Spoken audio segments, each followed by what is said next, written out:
अनंतपुर की सीमा पर पहुंचते ही राजा विक्रम सिंह ने दो लोगों को आपस में बात करते सुना। एक व्यक्ति दूसरे व्यक्ति से बोला, अब क्या होगा भाई? सोचते ही पूरा शरीर कांप जाता है। ऐसा मंजर की धरती थरथरा जाए। अनंतपुर में ये कैसी विपत्ति आन पड़ी है? अब तो भगवान ही बचा सकता है। दूसरे व्यक्ति ने कहा, हाँ भैया, सच कह रहे हो। महाराज भी न जाने किस यात्रा पर निकले हैं। 3 महीने हो गए, अभी तक नहीं लौटे। क्या पता किस हाल में और कैसे होंगे। कोई कुछ बताता भी तो नहीं। अगर आज महाराज यहां होते तो वो अपनी प्रजा पर तनिक भी आंच न आने देते। ये किस विपत्ति की बात कर रहे हैं? कहीं ये वही विपत्ति तो नहीं जिसके बारे में उन महात्मा ने मुझे 3 महीने पहले अवगत कराया था। आशंकित मन से राजा विक्रम सिंह महल की ओर चल पड़े। कुछ और कदम की दूरी तय करने पर उन्हें एक जगह पर भीड़ इकट्ठी दिखाई पड़ी। वहां एक घर के भीतर कोलाहल मचा हुआ था। यह देखकर राजा का जिज्ञासा बस कुछ क्षण के लिए उनके कदम वहीं जड़वत हो गए। ध्यान लगाने पर उन्होंने जो कुछ भी सुना, सुनकर उनका हृदय झंकृत हो उठा। अंदर से एक स्त्री के जोर जोर से रोने के साथ ही किसी को कोसने की आवाज आ रही थी। हाय, नाश हो उस पिशाच का जिसने मेरे फूल जैसे बच्चे की जान ले ली। कोई वापस लाओ मेरे बच्चे को, मैं उसके बगैर जीवित नहीं रह पाऊंगी। विक्रम सिंह समझ नहीं पा रहे थे कि उनके नगर में ये सब हो क्या रहा है। पूछने पर इन सब का उत्तर उन्हें वहीं मिल सकता था, लेकिन उन्होंने वहां पूछना उचित नहीं समझा। कारण वो अपने बारे में किसी को कुछ भी जताना नहीं चाहते थे। उत्तेजना में उनके कदम और तेज हो गए। वो जल्दी से जल्दी इन सब प्रश्नों का उत्तर जानने महल पहुंचना चाहते थे। उन्हें महल पहुंचते पहुंचते अर्धरात्रि हो चली थी। वो तेजी से महल के मुख्य द्वार की तरफ बढ़ ही रहे थे कि इतनी रात गए किसी अपरिचित को महल की तरफ आता देख वहां पहरा देने वाले सिपाही उन्हें लेकर सतर्क मुद्रा में आ गए। बढ़ी दाढ़ी, बढ़े बाल और अपने विचित्र वेशभूषा की वजह से विक्रम सिंह उन सिपाहियों की पहचान में नहीं आ पा रहे थे। जैसे ही वो थोड़ा और नजदीक आए, कुछ सिपाहियों ने संशय जाहिर करते हुए उन्हें चारों तरफ से घेर लिया। उनमें से एक ने पूछा, कौन हो तुम और इतनी रात गए हमारे महल में क्या करने आए हो? क्या तुम्हें पता नहीं है ये हमारे महाप्रतापी महाराज विक्रम सिंह का राज्य है? सच सच बताओ, कौन हो तुम और यहाँ किस उद्देश्य से आए हो? अगर तुम यहाँ गलत मंसूबे से दाखिल हुए होगे तो तुम दंड के अधिकारी होगे।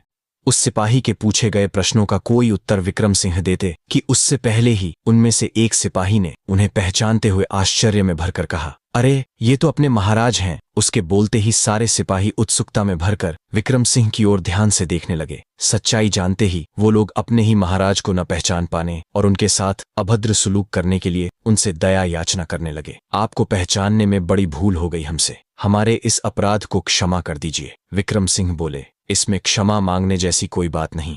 इन सब में आपकी कोई गलती नहीं। गलती तो मेरे इस वेशभूषा की है जिसे देख कोई भी धोखा खा सकता है। आपने कुछ गलत नहीं किया है। आप लोग तो केवल अपने कर्तव्य का निर्वाह कर रहे थे। ये देखकर मुझे अत्यंत प्रसन्नता हुई कि मेरी अनुपस्थिति में भी आप लोग अपना कार्य पूरी तन्मयता और ईमानदारी से कर रहे थे। आप लोग क्षमा के नहीं अपितु पुरस्कार के हकदार हैं। कल दरबार में मैं आप सबको आपकी इस ईमानदारी के लिए पुरस्कृत करूंगा। विक्रम सिंह को 3 महीने पश्चात वापस लौटा देखकर सिपाहियों को अपार खुशी हुई। उनमें से 2 सिपाही दौड़ते हुए महल के अंदर गए और विक्रम सिंह के आने की सूचना राजमाता को सुनाई। उनके आने की खबर सुन राजमाता सहित अन्य मंत्रीगण उनके स्वागत के लिए मुख्य द्वार पर आए। हर्षित मन से राजमाता ने उनकी आरती उतारी और फिर पुष्प वर्षा एवं जयकारों के साथ वे राजमहल के भीतर प्रवेश किए। विक्रम सिंह ने आते समय रास्ते में जो कुछ भी अनुभव किया था उसकी सच्चाई जानने को लेकर वे अधीर तो बहुत थे, लेकिन रात्रि अधिक हो जाने की वजह से उन्होंने इस समय इस बारे में किसी से कुछ भी पूछना उचित नहीं समझा। कुछ क्षण राजमाता से कुशल क्षेम पूछने के पश्चात वे विश्राम करने के इरादे से अपने शयन कक्ष में चले गए। यात्रा में थके होने के बावजूद उनकी नजरों से नींद नदारद थी। बार बार एक ही दृश्य उनकी आंखों के सामने से होकर गुजर रहा था और वह दृश्य था उस स्त्री का जिसके करुण रुदन ने विक्रम सिंह को विचलित कर दिया था, जिसका ममत्व चीख चीख कर उनसे अपने बच्चे को बचाने की गुहार लगा रहा था। उसके बच्चे को किसने मारा होगा? वह किसकी बात कर रही थी? इतनी निर्दयता से कोई किसी की जान भला क्यों लेगा? यह क्या रहस्य है? कुछ समझ में नहीं आ रहा है। अधिक थकावट की वजह से विचारते विचारते उन्हें कब नींद आ गई उन्हें स्वयं भी पता न चला। दूसरे दिन सुबह महल में शंखनाद की आवाज प्रजा में कौतूहल का विषय बन गई। लोग आपस में बातें करने लगे। महल में कैसी और किस बात की खुशियां मनाई जा रही हैं? यहाँ प्रजा त्राही त्राही कर रही है। इस वक्त ऐसी स्थिति में अगर हमारे महाराज यहाँ होते तो वे अब तक अपनी प्रजा के लिए अवश्य ही कुछ न कुछ कर चुके होते। वो सब आपस में बातें कर ही रहे होते हैं कि ढोल नगाड़ों की आवाज ने सबका ध्यान अपनी ओर केंद्रित कर लिया।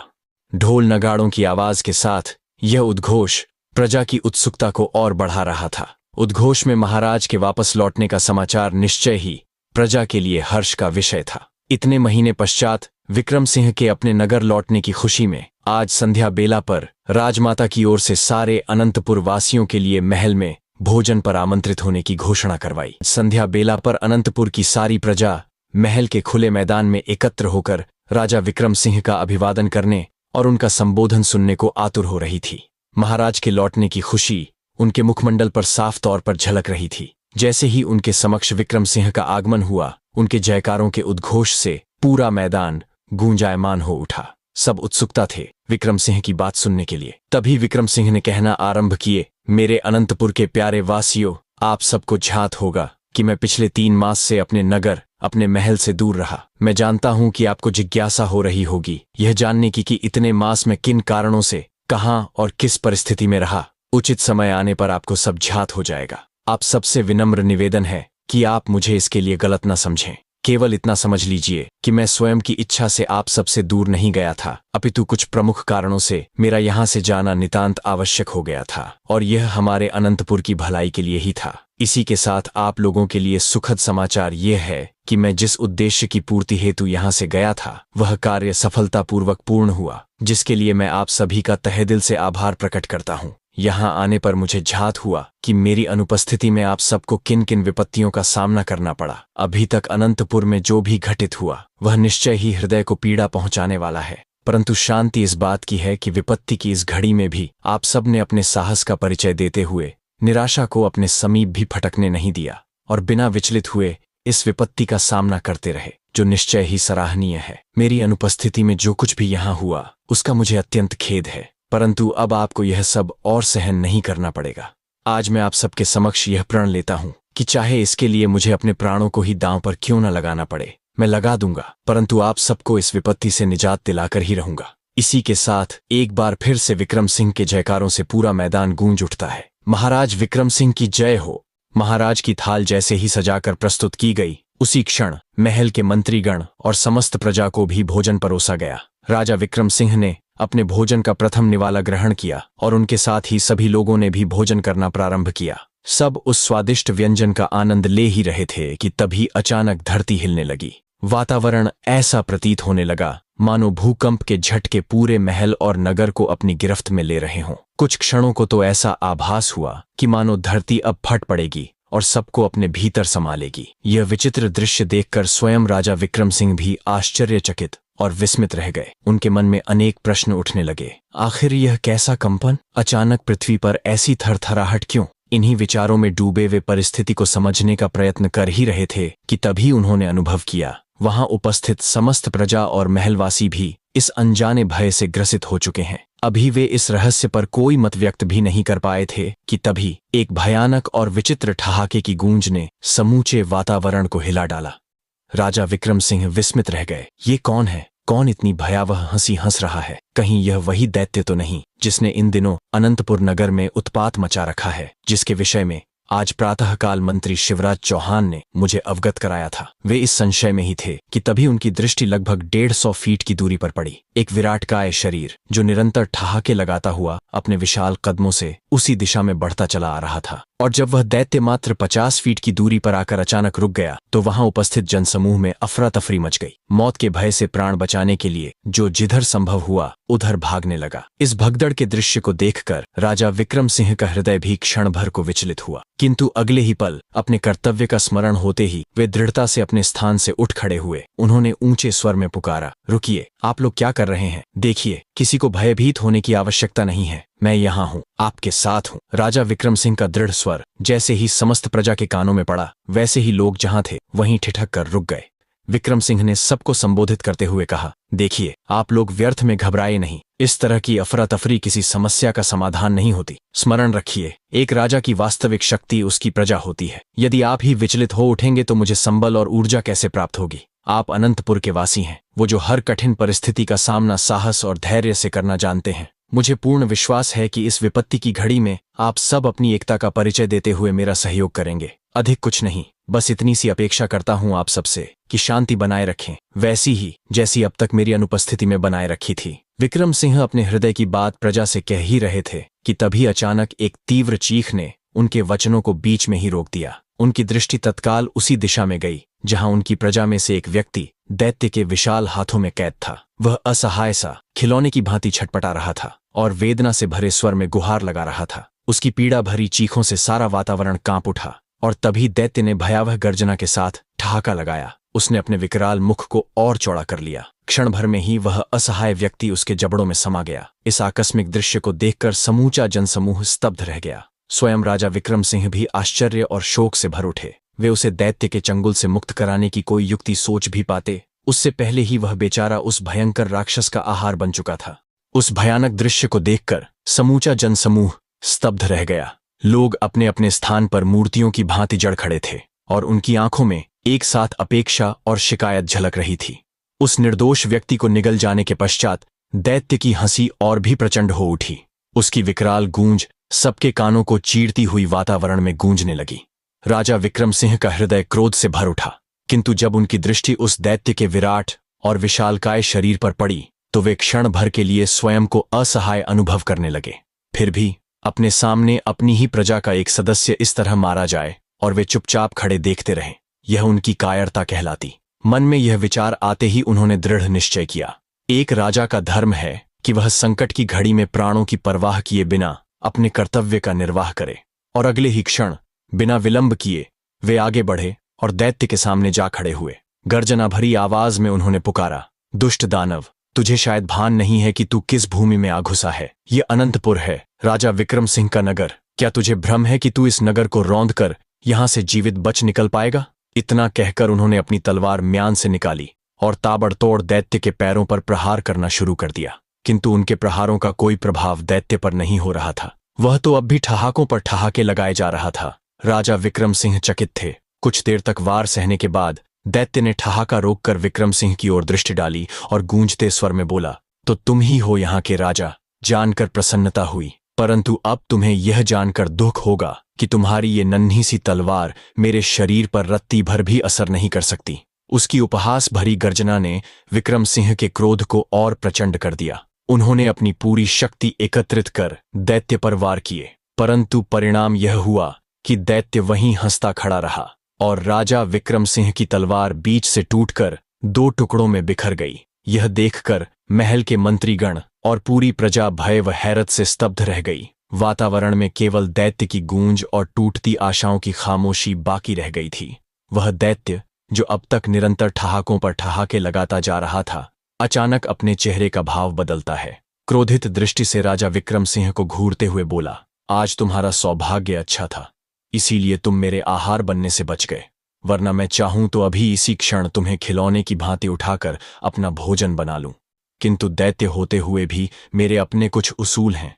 मैं 3 दिन में केवल एक ही मनुष्य का भोजन करता हूं। आज तो मैं तुम्हें छोड़ रहा हूं, पर स्मरण रखना, अगली बार तुम ही मेरे आहार बनोगे। अभी तो मैं जा रहा हूं, परंतु बहुत शीघ्र लौटूंगा। जैसे ही वह दैत्य जाने के लिए पीछे मुड़ा, उसे एक विचित्र आभास हुआ, मानो असंख्य चींटियां उसके पैरों पर एक साथ रेंगने लगी हों। उसने दृष्टि नीचे की ओर दौड़ाई तो देखा, उसके पैरों पर अनेक तलवारें एक साथ वार कर रही थीं।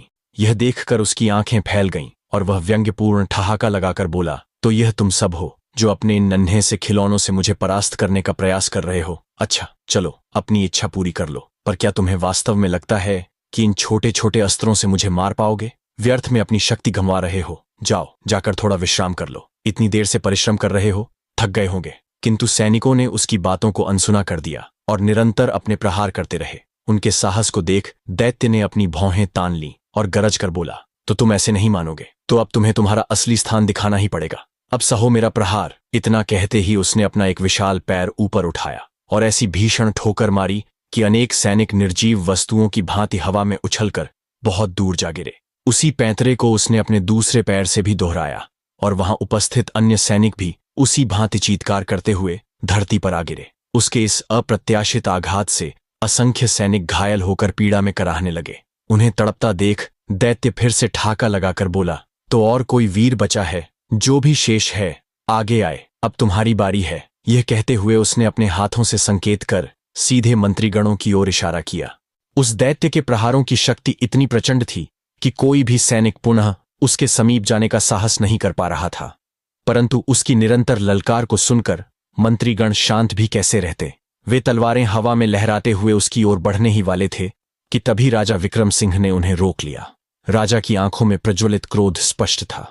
अपने सैनिकों की ऐसी दुर्दशा देखकर उनका हृदय भीषण वेदना और आक्रोश से भर उठा था, किंतु साथ ही उन्हें इस सत्य का भी भान हो चुका था कि यह दैत्य असाधारण शक्ति से संपन्न है।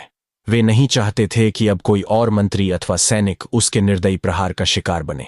राजा विक्रम सिंह समझ चुके थे, इसे शारीरिक बल से हराना असंभव है, इसका अंत किसी और युक्ति से ही संभव है, और उस युक्ति को समझने के लिए मुझे समय चाहिए। यही सोचकर उन्होंने उस दैत्य की ओर चेतावनी भरे स्वर में कहा, तुझे तेरे पापों का दंड अवश्य मिलेगा। आज तो तू यहां से जीवित लौट रहा है, परंतु स्मरण रखना, अगली बार तुझे मेरे हाथों से मुक्ति नहीं मिलेगी। यह सुनकर दैत्य बोला, कौन मारेगा मुझे? 3 दिन बाद तुम्हारे हाथ कौन सा चमत्कारी दीपक लगने वाला है जिससे तुम्हें ऐसी शक्ति प्राप्त हो जाएगी कि तुम मुझे पराजित कर दोगे? सुन लो मूर्ख मानव, मुझे दैत्य सुकासुर कहते हैं। मुझे कोई नहीं मार सकता, कोई भी नहीं, स्वयं यमदूत तक मेरी मृत्यु नहीं ला सकते। मेरी मृत्यु एक ऐसा रहस्य है जो किसी भी प्राणी की पहुंच से परे है, और जो उस असंभव को संभव करने का प्रयास करेगा उसका अंत निश्चित है। अभी तो मैं जा रहा हूं, पर बहुत शीघ्र लौटूंगा, और जब लौटूंगा तो अपना भोजन तैयार रखना। इतना कहकर वह दैत्य जोर जोर से ठहाके लगाते हुए पीछे मुड़ा और अपने लंबे लंबे कदमों से उल्टी दिशा में प्रस्थान कर गया। जो कुछ भी घटित हो चुका था उससे राजा विक्रम सिंह गहन विस्मय में डूबे हुए थे।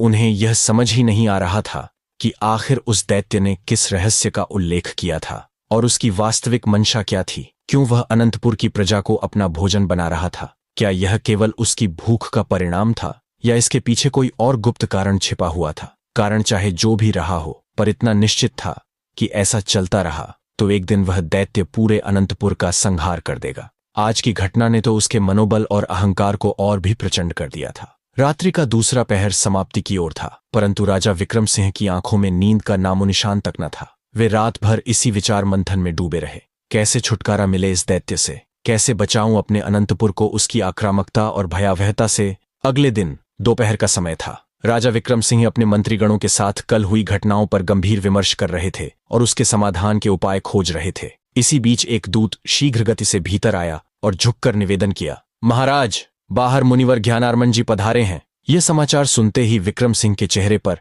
आशा और उल्लास की आभा छा गई। मुनिवर का आगमन उनके लिए ही नहीं बल्कि पूरे अनंतपुर के लिए एक शुभ संकेत था। राजा के हृदय ने स्पष्ट कहा, निश्चय ही यह आगमन हमारे नगर के कल्याण का संदेश लेकर आया है। उत्साहित होकर वे स्वयं मुनिवर के स्वागत के लिए बाहर निकल पड़े। विक्रम सिंह ने उन्हें प्रणाम किया और कहा, मैं आपकी ही प्रतीक्षा कर रहा था।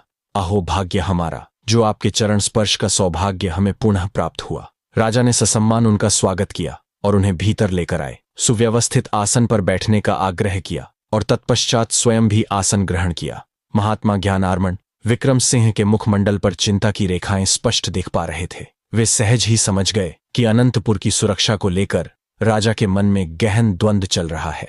उन्होंने विक्रम सिंह से कहा, आपका चिंतित होना स्वाभाविक है। मैं जानता हूं कि इस समय आपके हृदय में कैसी उथल पुथल चल रही है, पर स्मरण रखिए, यह समय चिंता का नहीं, सामना करने का है। अब वह क्षण आ चुका है जब मैं आपको इस पूरे रहस्य और उससे जुड़ी स्थितियों से अवगत कराऊं। आपने सत्य कहा था, हमारे अनंतपुर नगर में एक ऐसी विपत्ति ने डेरा जमा लिया है जिसका निवारण केवल आप ही कर सकते हैं। राजा विक्रम सिंह की बात सुनकर मुनिवर ज्ञानार्मण ने शांत स्वर में उत्तर दिया, मैं जानता हूं, और यह भी भली भांति जानता हूं कि उससे मुक्ति पाने के लिए आपको मेरे मार्गदर्शन की आवश्यकता है। इसीलिए तो मैं यहां आया हूं। आप चिंता त्याग दीजिए। बस यह स्मरण रखिए कि जब कोई कठिनाई आती है तो अपने साथ उसका समाधान भी लेकर आती है। हाँ, कभी कभी उस समाधान तक जाने का मार्ग अत्यंत कठिन और कष्टकारी होता है, किंतु यदि वही मार्ग समस्या के अंत का उपाय है तो उस पर निर्भय होकर कदम बढ़ाना ही सच्ची बुद्धिमानी है। विक्रम सिंह ने उलझन भरे स्वर में कहा, मैं आपके कहने का तात्पर्य नहीं समझ पाया मुनिवर, कृपया विस्तार से समझाइए। आप किस समस्या की ओर संकेत कर रहे हैं? ज्ञानार्मण ने गंभीर दृष्टि डालते हुए कहा, अब जो सत्य मैं बताने जा रहा हूं उसे ध्यानपूर्वक सुनिए। वह सुकासुर दैत्य जो इस समय अनंतपुर के लिए संकट का कारण बना हुआ है, वास्तव में दैत्य नहीं है। ये आप क्या कह रहे हैं मुनिवर? विक्रम सिंह आश्चर्य से भर उठे। हम सबने अपनी आंखों से उसे मनुष्यों का भक्षण करते देखा है। ऐसा कर्म तो केवल राक्षसी प्रवृत्ति का दानव ही कर सकता है। मुनिवर ने गंभीरता से उत्तर दिया, आपका कथन असत्य नहीं है, परंतु मेरे कहने का तात्पर्य यह है कि वह सुकासुर कभी एक साधारण मानव था। एक भयानक श्राप ने उसे इस दानवीय प्रवृत्ति का पात्र बना दिया। इतना कहकर मुनिवर ज्ञानार्मन ने कथा प्रारंभ की। अगले भाग हम जानेंगे कि ज्ञानार्मन ने विक्रम सिंह को कौन सी कथा सुनाई। अंत तक बने रहने के लिए आप सभी को धन्यवाद।